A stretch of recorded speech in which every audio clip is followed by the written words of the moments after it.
What are some of those potential root causes that contribute to the development of eating disorders? So first of all, there's a genetic factor involved. More and more research is coming out, especially in the last decade, that there's a high genetic component to eating disorders. I was a skeleton. I looked like a bobblehead. Like my head was so big compared to my body. And I started putting on weight and people started commenting and oh my gosh, you look amazing. I got cards from family. And so you start getting these praises, but they don't realize what's happening behind the scenes. Because all I did was replace one disorder with another. Hello, everyone, and welcome back to another episode of Wellness for Life. I'm your host, Nikki Wolf, and today's episode is especially important as we will be discussing eating disorders, a topic that affects so many people, but is often misunderstood. We are joined by Rachel Goldberg, a licensed marriage and family therapist who specializes in eating disorders, body image, and women's health. She will be helping us break down the different types of eating disorders, the potential root causes, and the warning signs you might see in someone close to you. So whether or not you or someone you love is struggling with an eating disorder, we are going to cover effective treatments today and how to best support recovery. Rachel, we're so glad to have you here today. Thank you for having me. I'm excited. Yeah, I think this is I feel like so many conversations are important, but I live in Southern California and I feel like almost every girl I know has struggled with eating disorders. I even know plenty of men who have struggled with them. So I think it's an important conversation and something we'll get into is some of the warning signs aren't always so obvious. And so how do we pick up on these if somebody that we love is struggling with them? But before we get into the conversation, I'd love to share a little bit more about how you came so passionate about working in the field of eating disorders and really what led you to this specialty. I was always an athlete growing up. I was a gymnast. I started as a gymnast and then I went into cheerleading and track. And so you are in an environment where there's a lot of people who might already have eating disorders or are on that path or really conscious about their body, especially in gymnastics and even in track or cheerleading, right? Everyone was very conscious about it. So I kind of grew up on that. And then when I went to college, I took his health psychology class and there was the professor who studied eating disorders. That was her thing. Her research was all in eating disorders. And I really loved the professor. I loved the stuff she talked about in health psychology. So I ended up working with her on running her lab and running some of her studies. And so it was just something that I was very pulled to. I was very fascinated by it. And then from there, before even going to grad school, I ended up being a personal trainer. And again, you run into that, especially at that time, I was living in Los Angeles. And so I ran into that in Los Angeles quite a bit.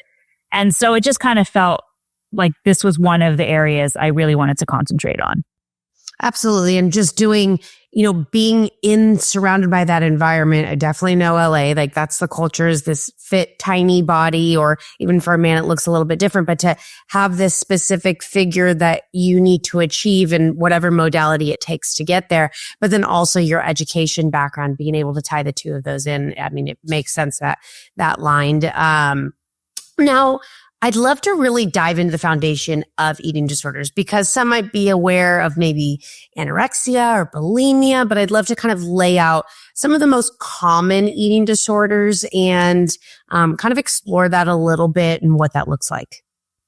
So in terms of eating disorders, there's a guidebook that people go by if they're a professional that uses diagnostic criteria. So in terms of what is actually something you can diagnose where, let's say insurance will pay for it or, you have to have a diagnosis for, it's anorexia, bulimia, binge eating disorder.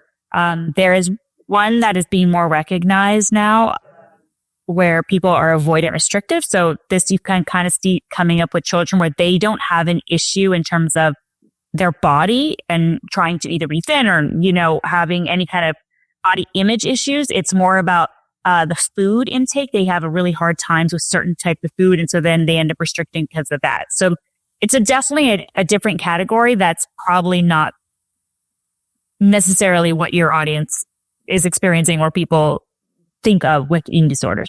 And there's one other one that is very, very rare that people will eat almost like cement or dirt, something like that. So, that one again, we don't really have to touch on. It's very rare and it's less about body image. In terms of the body image ones, the three are, as I said, anorexia, bulimia, binge eating disorder. Binge eating disorder has the highest proportion of people who have eating disorders. But things such as anorexia are actually the most dangerous in terms of mental health and unfortunately rates of death. So it's like the highest in terms of all mental illnesses. I think it kind of goes hand in hand with now opioid abuse. So substance abuse and anorexia are almost like at level with how, dangerous it is. And then there's other things that are not diagnosable. So you can't actually have a diagnosis, but we see them all the time. And even with what I said about the diagnosis, a lot of them overlap. So it's rare that you find someone who is just anorexic and never delves into something else, or just has binge eating disorder, never had other portions. A lot of it kind of overlaps, especially over time.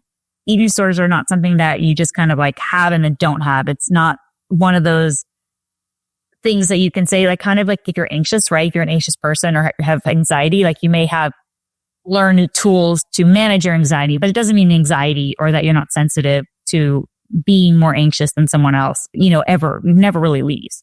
So in that sense, eating disorders are kind of like a continuum. And there's disordered eating, where, it doesn't meet the actual criteria for an eating disorder, but it's actually along the same lines. It just maybe missed one of the criteria. And then, although it's not a diagnosis, I think people are aware now of orthorexia, which is pretty much like an obsession with eating very, very healthy, and it's very restrictive. And it's under the guise of, but this is healthy, this is for my health, but it ends up turning into a pseudo anorexia type of restrictive behavior.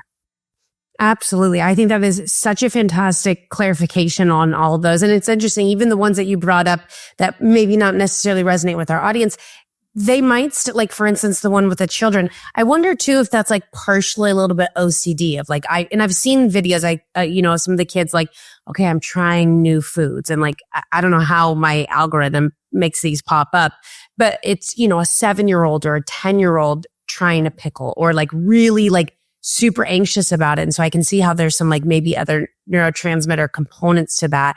And, I've heard too with like the cement and dirt and all these other things that mineral imbalance. I mean, I'm sure there's so many reasonings behind that. And then the last one that we're not really going to focus on today is the orthorexia, which I think is, somewhat fairly common nowadays. I feel like it kind of goes in waves. And I think with social media, people presenting and, you'll see an influencer post a video of like the things I eat in a day, and I'll read the comments and people are like, that is clearly an eating disorder. And so, there's so many things to be said on that, but I love that you brought those ones up. And again, the main 3 ones we're going to be discussing today, the anorexia, bulimia, and binge eating. And I think most of you guys know, and I know I mentioned to Rachel ahead of time, I have a lot of experience with eating disorders, and I actually have had all 3 of those. And so to your point, there's sometimes an overlap. There's also sometimes that one might lead to another one. And that's kind of what happened in my journey. And we can get into whatever that looks like.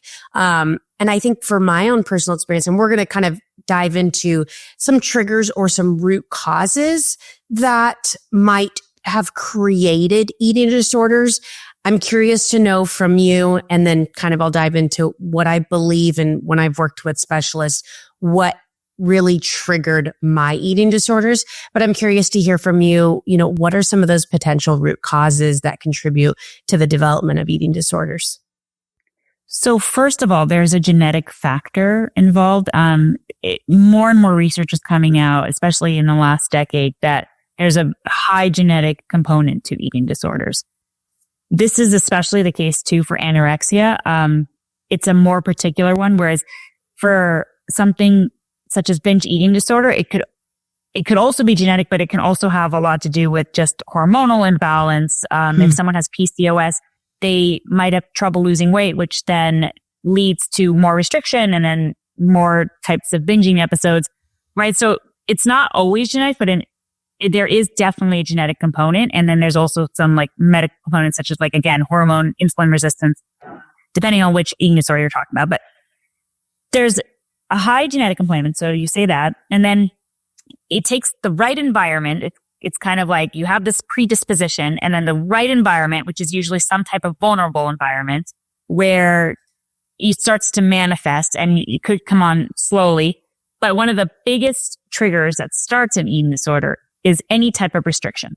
So once someone, especially with a genetic predisposition, starts restricting for whatever reason, it could be because they want to lose weight. It could be because they feel they want to try to be a vegetarian. It could be for many number of reasons. You know, they want to try a specific diet, keto, because they've heard it's so good for their health, or whatever the reason behind it. Doesn't necessarily have to always be because I wanted to lose weight, but they're restricting in some form, or it's intermittent fasting, right? So the environment's there because they have the genetic component.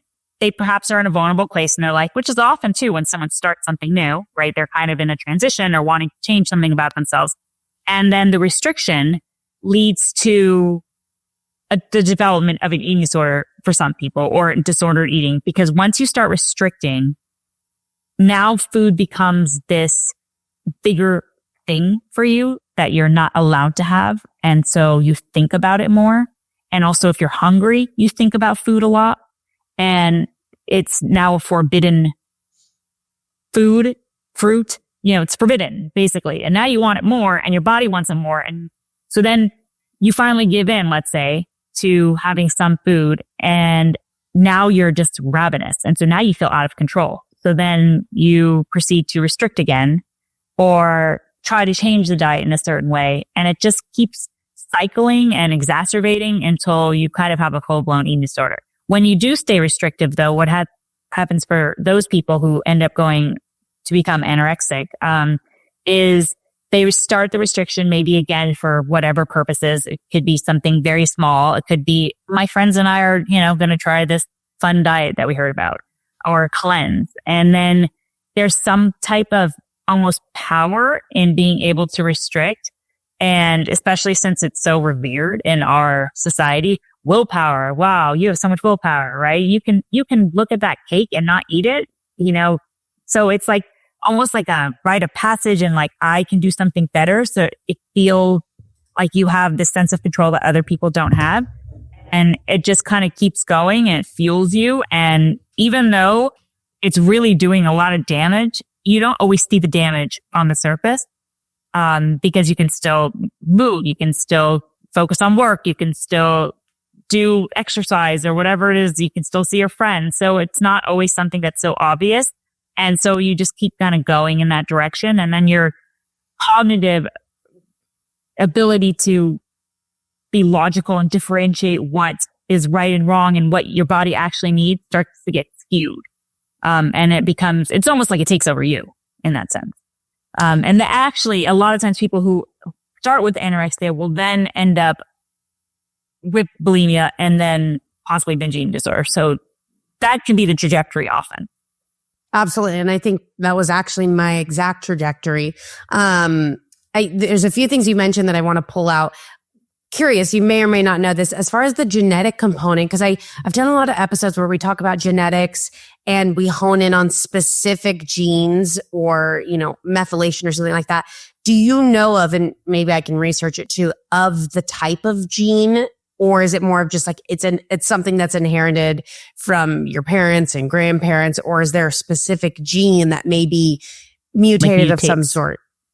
I think as of now, researchers, not me, are more leaning towards it's some type of gene that's hereditary that gets passed down. But I think I'm not certain, to be honest. And I actually think they might have identified some genes in like the genome. But again, I'm not so much of an expert on, so I don't want to misspeak about it. That's why I was like, chance maybe you may or not know. But I think nowadays with so much information available and we can get our own testing, I think this is such a crucial component. I mean, I know there was alcoholics in my family. Like if any sort of addiction is present in your family, that's something to keep in mind. I mean, I know my own eating disorder addiction. My husband was, an addict. He's been sober for 10 years. So I know now with this information, with our parents' information, now we know how to better lead and kind of go about our children's lives because they are more susceptible and more prone to any sort of addiction. So I think learning your body, learning your biology and everything going on, I think is super important. One other thing too, you mentioned too, is like, there's some sort of this power where when we can achieve, you were talking about power and I resonated with that so much. And I feel like there's so many little stories that I can like pull in of like, I remember this. Like it was so vivid, but I remember being so hungry, whether it was my time when I was anorexic, who knows what it was.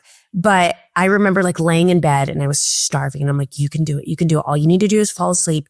And I remember waking up and being so proud of myself that I made it without having to go and get something to eat. I made it however many hours on like such little calories.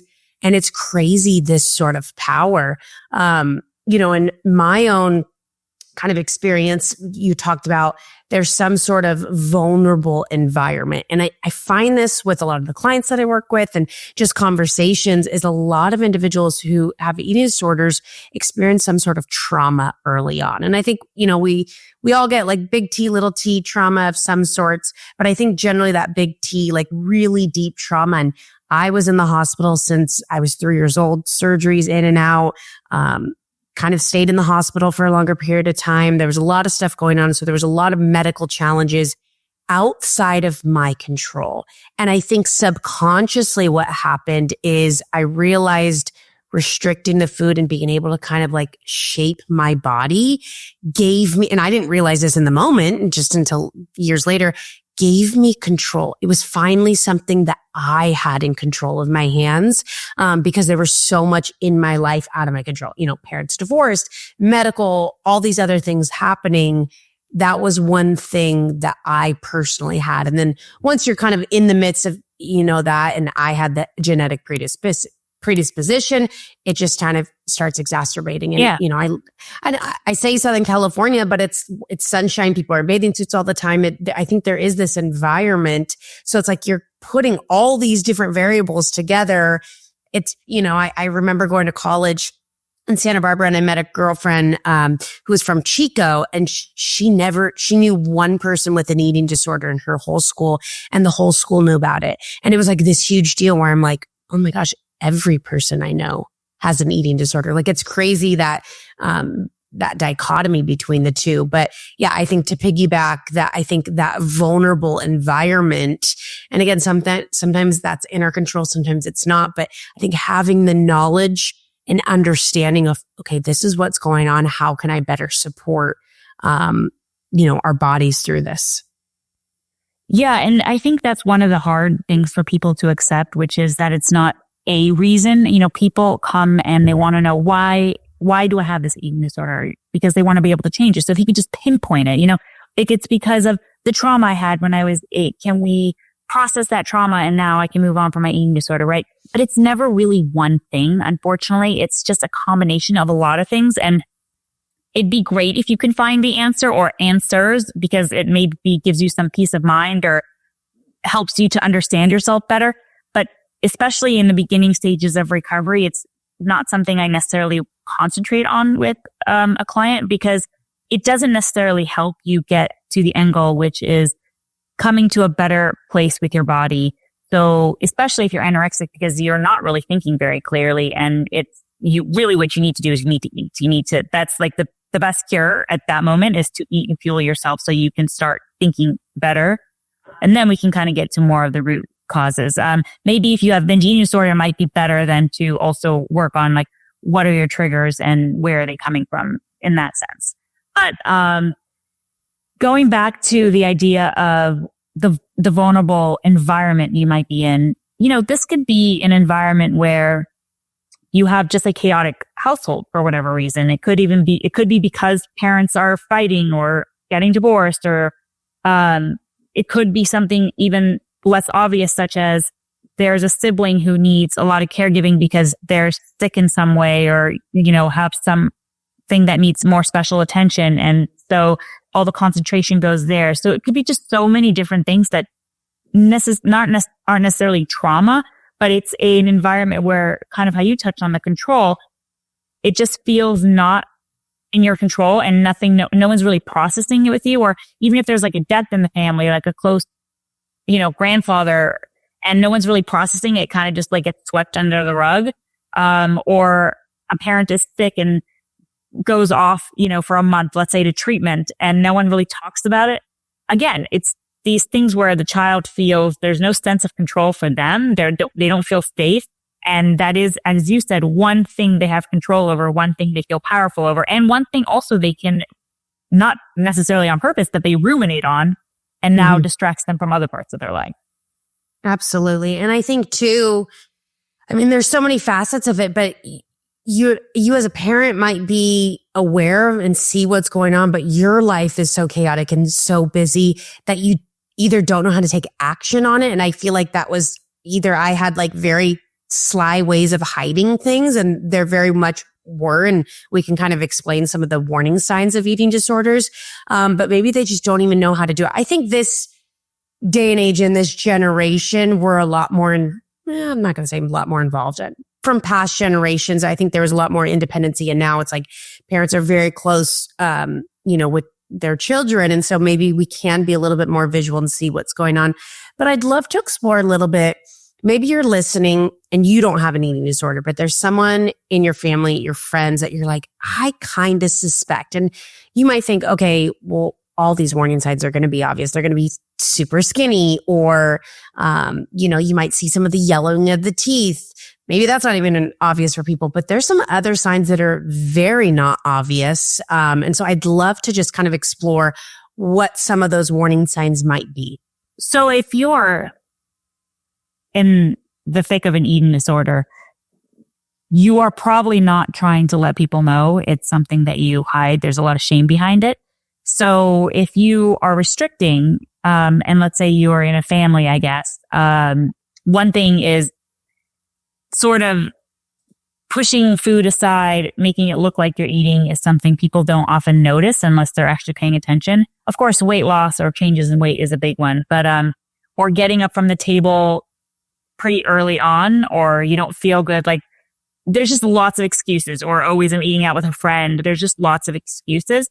If they have bulimia, let's say, and it's the purging type, either exercise or, not necessarily laxatives, but the purging type of, vomiting, then using the restroom after you eat, or taking a shower after they eat, or needing to go work out because they didn't get it in that day, or because they're practicing for something. So those are signs, you can kind of look for if you're in their vicinity. It's a lot harder when you're not there. So like if someone's off to college, or if it's just a friend, then it's someone meeting you for dinner or lunch, but, they already ate, or they're not hungry.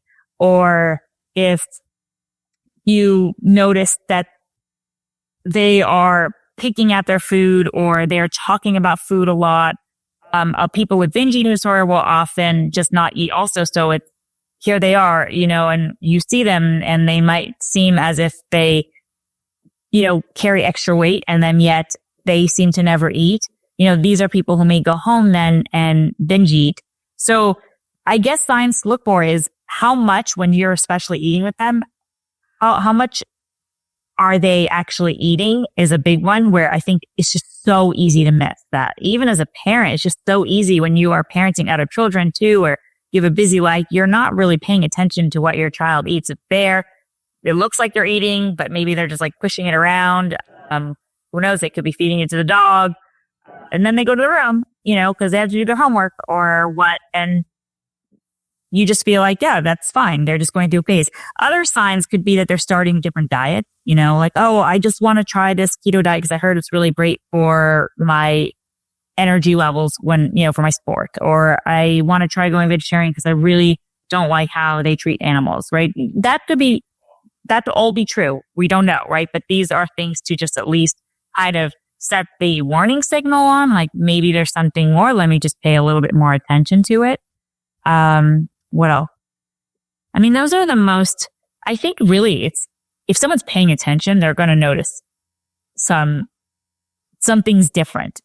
So it's just the thing is most people aren't paying attention because they don't think it's happening because it's not on their mind. Someone who talks about food incessantly, that's another sign. Yeah, I think that's a great one. Because generally when you're in this season of life, food, I clearly remember because high school was like the crux of like when I really, really deeply went through it. And I just remember I could not get food off of my brain. And so I love that you mentioned because that might not be a very obvious one. A few other ones that I think of, and I don't know if we mentioned this, anorexia, more of like the restriction of eating, bulimia, the purging, whether that's through exercise, trying to expend calories. So vomiting and then the binge eating where you stuff your face and sometimes you'll purge afterwards as well. I don't think it's always that case. I think sometimes it could just be eating and even holding that. But I think of the yellowing of teeth. Again, that could kind of like cross over into like if they're smoke cigarettes. And I think it takes a little bit of time for that to develop. So very much so. Yeah. Absolutely. I think too, I remember, because again, I went through all of them, is if somebody, whether they get up from the table or they're in the bathroom for either an extended amount of time, you notice this reoccurring and maybe they flush multiple times. Obviously, they could be pooping, but if you're kind of starting to get aware of what's going on and they're flushing multiple times, I think that's a pretty big indicator. I think the avoiding meals or excuses. I mean, that was like one of my biggest things where my dad would be like, okay, well, let's have breakfast. I'm like, oh, I already ate, or I'm going to eat at school. I remember, again, high school, I would work out in the evening. So my dad considered that I don't know how heightened it was on his radar because he was busy. But I would work out in the evening, but I would actually sneak out at like 5 a.m. in the morning and go on like a 5-mile run before he even woke up. So he didn't know like that. Then that was considered my second workout of the day. So there's like a lot of like different sneaky things we could do. And that one might not be so obvious, especially if you're sneaking around. But I think, making excuses with the meals. I remember, I wouldn't even say it was so bad because I think this experience is very common for others. I was sick one night and he came up to give me Advil and I wouldn't even take the Advil because of the coating probably had like a calorie or two. And so I was like, no, I'm fine. I don't remember how I got out of it, but kind of picking up like it might not always be food related. It could be, or if somebody, offers, they're making something and they offer like a spoonful, just, oh, can you taste this recipe and let me know? I'd always avoid it. And I did that for years, even when I was like out of the really depth of the eating disorders, I still wouldn't do that because I felt like, I remember when I was like purging, because that was the last one of like the binging. And as finally when I could like have my last bite and I'd be like, I'm done. I wouldn't eat or touch another thing until it was time to eat because I didn't want that temptation of eating again. Right. So even though they're offering me just a teeny tiny taste, I'm like, this might trigger me again. And that happened for years. So I think that could be another non-obvious warning sign if they won't even take a taste of something kind of in between meals, even if it was the smallest bite. But I thought of another one too, actually, that is pretty common is wanting to cook for other people and having them eat. So if there's this like, I want to make this new recipe. And so it's not obvious, but it also skews people in the other direction.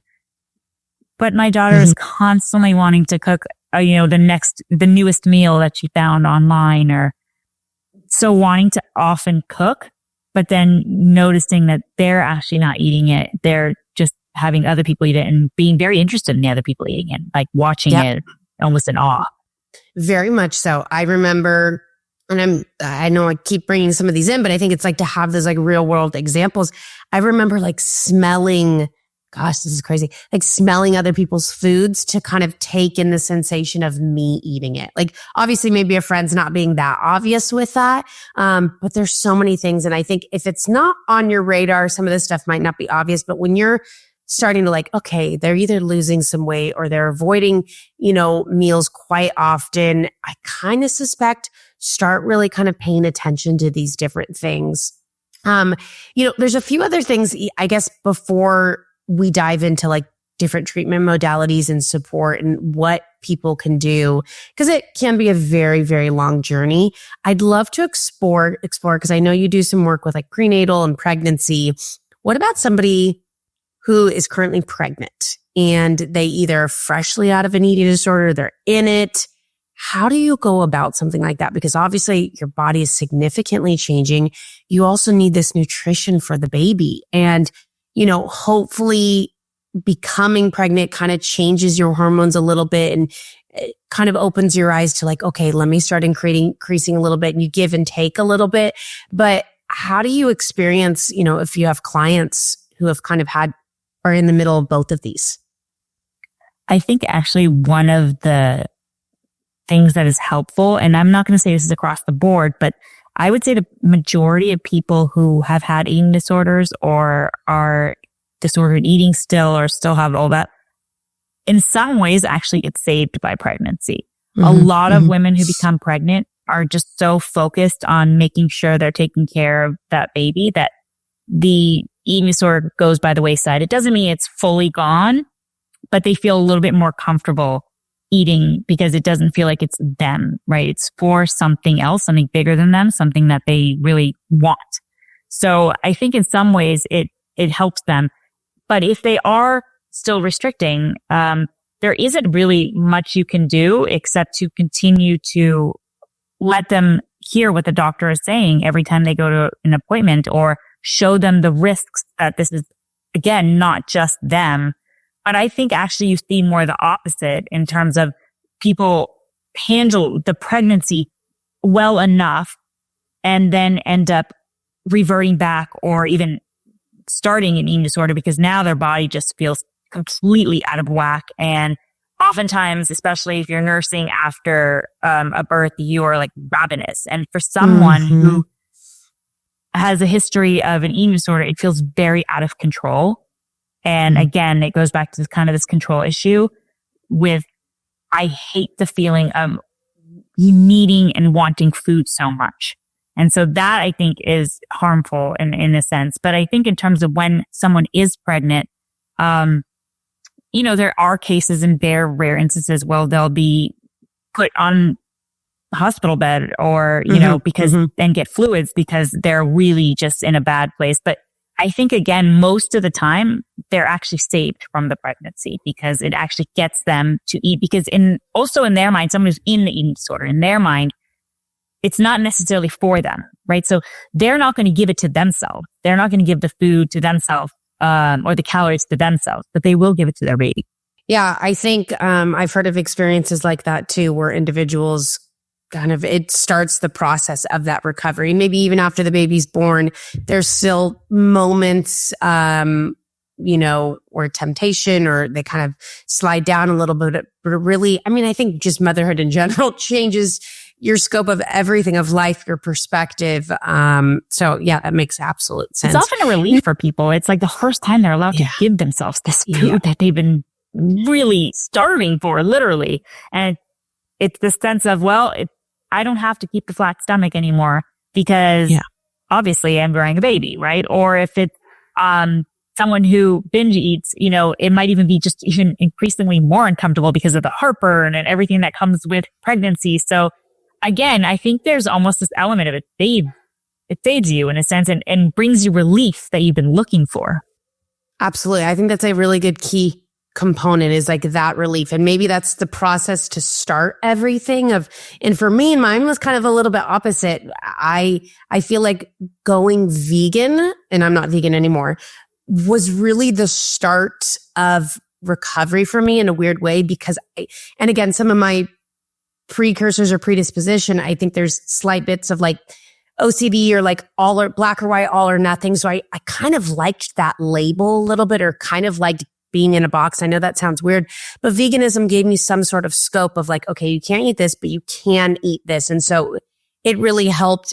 I know it's kind of weird, but it was just the process of it. And obviously I went through many different diet variations down the road, and it's a combination of work and treatment and a lot of time to get to a place of recovery. And so I'd love to kind of explore that of different treatment modalities, what has been successful? What do you talk to your clients about? I want to just touch on what you said, which is I can see how that would make sense going to a specific diet, because in terms of your recovery, one, I would say you probably were in a headspace of wanting to recover already. Like you were maybe starting the thought process or pulling yourself out of it. But then it gives you rules, right? And one of the things people with eating disorders really like is rules, because it gives you a sense of control again.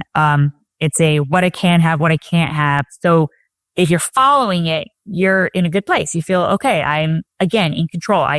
There is something, that I am following and I feel good about it, and I don't have to question what I'm going to eat. One of the things I wanted to say earlier that I had forgotten is one of the other signs of an eating disorder is having trouble deciding what to eat. So if you notice someone is really struggling to decide what to eat, making a big deal of it, like almost like because they have to treasure this meal, right? Or they have to make sure it's the right thing so it doesn't trigger more binges. So having trouble deciding. So if you have this kind of rigidity set in your veganism already set out for you, it can make it feel easier to, fuel yourself, because it's along these lines, at least. You're not breaking the structure. Absolutely. And I think that was something that was super common, is like loving that structure and routine. And I guess my childhood, there was a little bit of that structure in some areas too. And as I got as an adult, I love structure and organization and routine. So it makes sense. And that's where I think like some of them, like, is there a little bit of OCD or ADD or something like that? But it gave me some sort of parameters to go about. And, that was just the path for me. And then I think something to keep in mind is like, are they jumping from diet to diet to diet? Kind of just keep those things in mind. Yeah, I mean, I think that's common too. So for you, it helped you with your recovery, but for a lot of people, it's just moving on to the next kind of rigidity. So in terms of recovery, evidence-based treatments are cognitive behavioral therapy, which is a type of therapy where you work on the thought process behind it and try to reorganize your thoughts around it.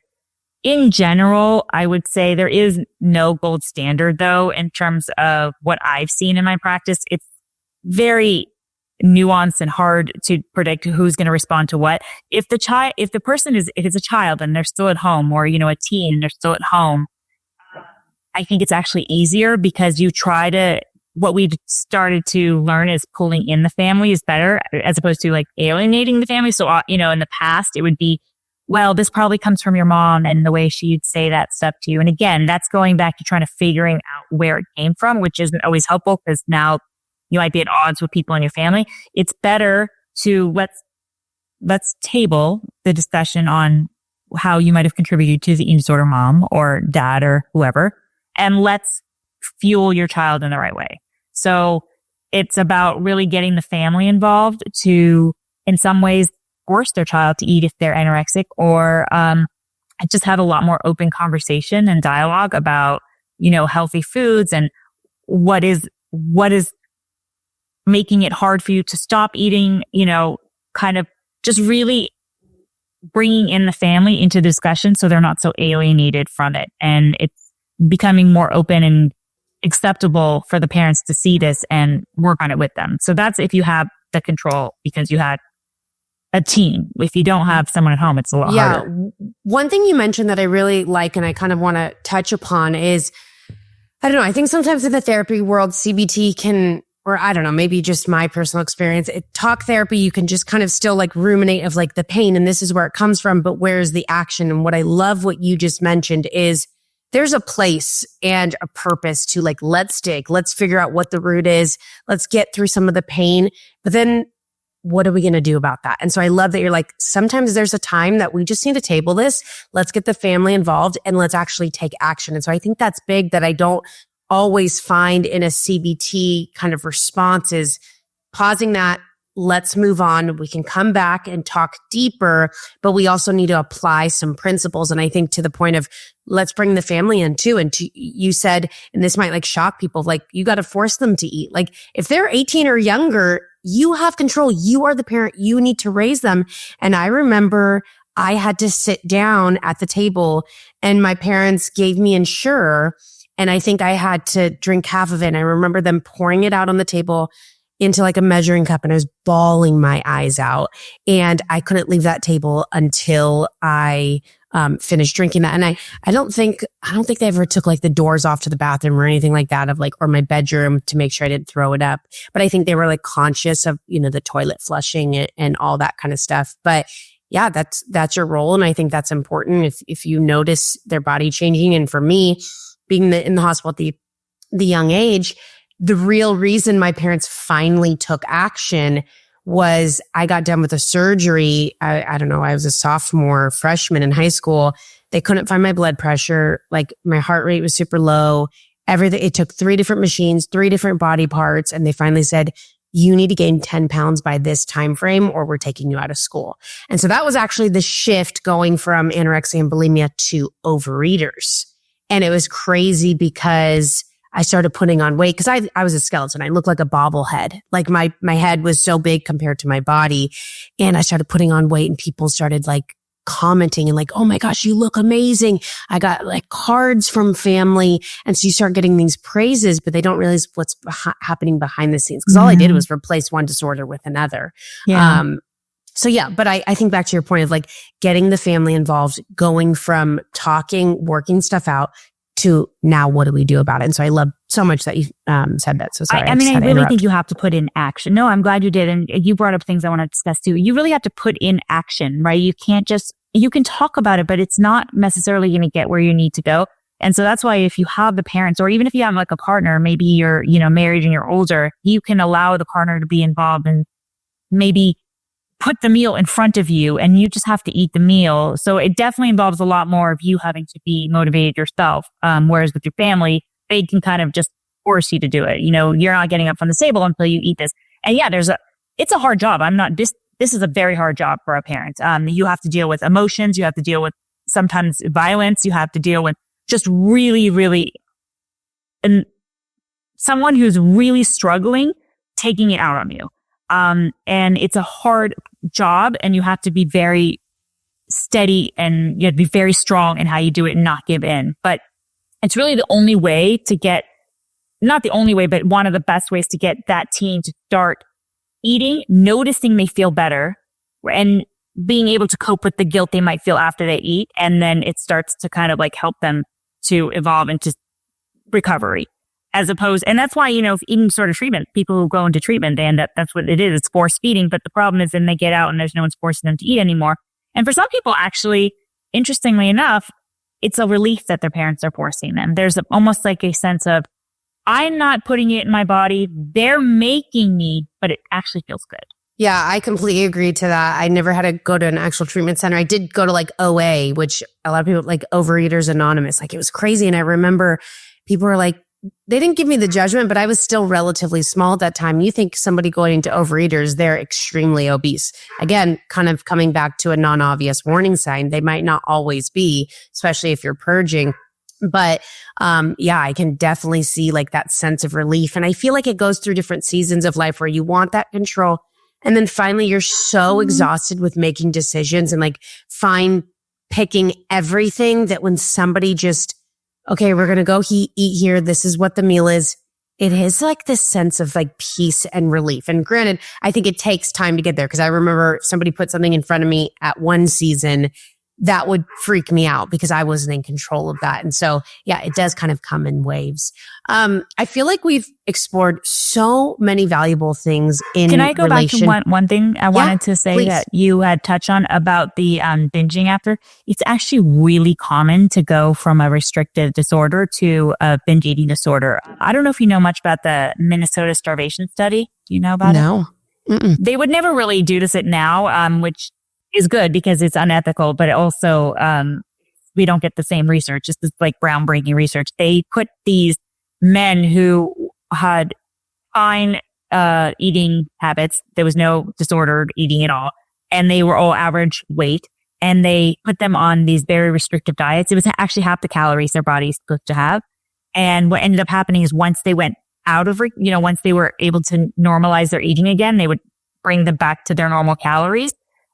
I think all of them actually. I think every single one of them went into like binge eating. It was Wow. this uncontrollable, they have to eat.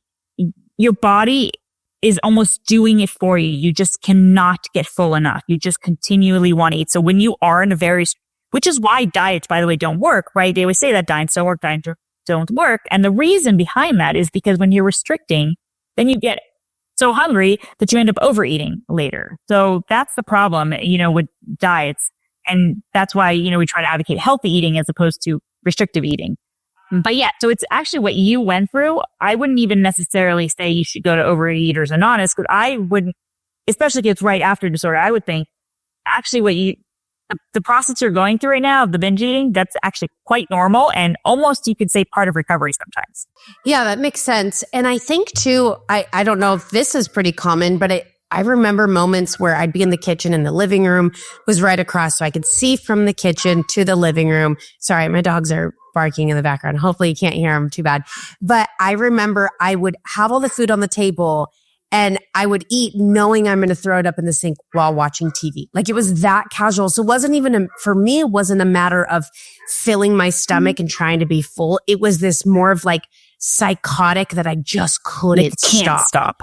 Right. Yes, exactly. And so I feel like there could be a combination and very much that overlap from anorexia and bulimia to not having the nutrients. And so now your body just needs to be restored with this. But it was more of like this neurological, like psychotic, like it felt like out of body. Like just, you're like in a zone. Yeah. Yep. Is what it's stop, but I explained knew by. I would just literally eat it right there and throw it up in the sink while watching TV. Like, it was that casual. What I think you hear a lot too is people who are either binging because they're going to throw up or just binging is they're not even really enjoying the food, maybe in the very beginning, but it's almost just this automatic have to get it in, not necessarily this is so good, I need more of it. Exactly. No. And I at that point it's quantity over quality.